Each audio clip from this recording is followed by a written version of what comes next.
Hi everyone, in this video I'm going to demonstrate the main difference between the list and the set.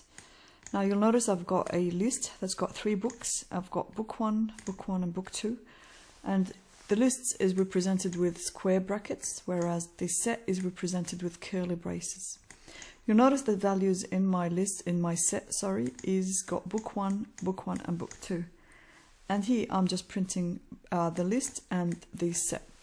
Now the set is just another data type that can be used to store a sequence of values just like the list and the tuple. The major difference is that sets cannot store duplicate values. So when I run this program, you'll notice that the list has printed all the values in the content, in its content, regardless of whether there were duplicate values here. Whereas the set have only printed book 2 and book 1 and disregarded any duplicates. Also notice the order in the set is not really important.